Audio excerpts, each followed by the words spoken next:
Hola guys! Ito na nga aming day 1 sa Baguio. Na-complete kami. So, umakit nga kami ng Baguio nung Feb as advanced birthday celebration nga to ni Mika. Initially, 4 lang dapat sila kaso hindi namin matiis na magko-commute sila. Kahit bet na bet sana nilang magbiyahe. Kaso nga mas komportable kasi kung may sariling sasakyan. Kaya nga bigla kami napasama sa gastusan. Ay sa kasiyahan syempre. Sabi ko kasi noon, dahil 3 beses na nga ako nakapunta ng Baguio, ayoko na. Kasi nga honestly naman guys, nakakapagod talaga sa Baguio kasi puro lakad, puro pesyal, diba? Pero bigla nga nagkaayaan kasi yung papa ko hindi pa nakapunta ng Baguio. Given na KJ yun guys, share ko naman sa inyo, diba? Tapos pag gusto niya bumiyahe ng malayo, ay may milagro, charot. Then ayun nga, na-excite na ako sa idea na, uy, kumpleto kami aakyat. So gusto ko na rin pumunta ulit kasi syempre another core memory for the kids. Tapos kumpleto kami. Ayan nga, dahil lunch na kami nakarating dito sa Baguio. Kumain muna nga kami dito sa, syempre, SM Baguio. Ayan nga, napaghahalataan ng tirador ng Xiaolongbao. Talaga kung kanino nagmana.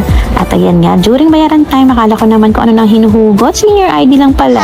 Pero wag ka, malaking discount yan. Then dahil nga supposedly hindi naman talaga kami kasama sa trip na to, magkaiba yung nabook namin transient ni ate. Alam nga namin, super layo sa isa't isa. Pero nung nag-check-in na kami, naku be, 5 minutes away lang. Foot ha, pero pag by car, mga 2 to 3 minutes lang. Kaya nga nag-decide kami na wag na muna mag-check-in at mamasyal na. So una nga namin pinuntahan yung Baguio Cathedral, give thanks kay God. Pero yun nga, inulan kami. Consider ito sa blessing and naka-attend na nga rin kami ng mass dito. Kaso ayan, medyo makulit kasi yung kids, kaya doon na lang kami sa labas. Diba? Makulit nga talaga. At dahil tuloy-tuloy nga yung ulan, cancel muna yung papunta namin sa Burnham Park. Ayan nga, for the lakad nga, papuntang SM Baguio na talagang sising-sisi kami sa life dito. Sabi nga na mama, gusto nyo to, diba? Opo, gusto nga po ito. So, grocery nga muna kami dito guys, ang kakailanganin namin for our stay. At dahil ang daming tao nung dito, ang haba ng pila sa counters, kaya naman nagmuni-muni nga kami sa taas para hindi maburo yung tong makukulit ng mga bata na ito. So, continuous pa din yung ulan nito at napakalamig po. Opo, iwan ko pa naman yung jacket ko sa Manila, kaya naman for the ninig ang person. At dahil pagod na nga din kaming lahat, nag-take out na lang kami sa Jollibee para makauwi na sa Transient. Speaking of which, kung may upcoming Baguio trip kayo guys, try nyo i-consider dito sa The Siblings Transient House. So ngayong Ayami unit na may 2 double beds and 1 single bed, may dining table, mini kitchen kung saan pwede magluto, may own CR with shower heater, then ito naman yung shared area with the other room. Ito may refrigerator and pwede na kayong kumain dito. So ito nga yung overlooking view sa balcony pagkape at ganito naman ang bubungad sa'yo sa umaga. Actually, second time ko na nga dito sa kanila kasi satisfied kami sa customer service, sa space ng units nila, malinis at maayos ang units, mabilis mag-respond sa query, at affordable naman talaga. Dito nga lang yun sa RKC building, merong malapit na BTO and Pure Gold. So message na lang sila if interested kayo. And that ends our day 1. Super saya pero super pagod din. Kaya nga may pegsana akong transitions kaso hindi na namin nagawa guys. But still, it was definitely a happy day lang guys. Thanks for watching!